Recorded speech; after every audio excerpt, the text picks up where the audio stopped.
But before I do that, I just want to set some guardrails on language. I've heard this term even thrown out a few times today, and I always say people need to be cautious. In fact, store of the future, I don't like the term. I still use it on the introductions and on my resume, but it's actually a term that's pretty fraught with peril. Whenever I hear someone say it, I usually stop them and I say, what exactly do you mean? Because quite frankly, they can usually mean one of three things. And it's important to talk about this. Number one, when you hear it, it can mean what I call the incremental idea. So those are the things we were talking about this at the break. These are the things you're always reading about in the press releases, okay, or in the earnings reports. They're those new ideas, say the latest pickup in store initiative, maybe the latest curbside delivery initiative. Maybe it's even new products and brands into your store.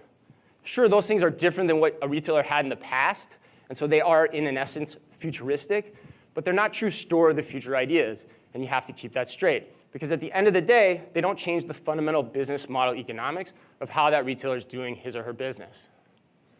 The second one does. That's where you see entirely new business models. That's true store of the future work. All right, great examples of that are when the financials change, the working capital dynamics are different, and you see that with things like Restoration Hardware's new showrooms or their mega stores that they're building throughout the country, or most recently, as was in the news last week, say Amazon Go and the checkout free experience that's now rumored to be around 3,000 locations in the next 3 years. And then at the tail end is number three, and that's where most of my experience is, and that's in what I call concept work. And so that's taking a page out of the auto industry, or what you see in the concept with the concept car in the auto industry. And the idea there is you're doing live experimentation with consumers, some of which might work, and quite honestly, a lot of it could fail.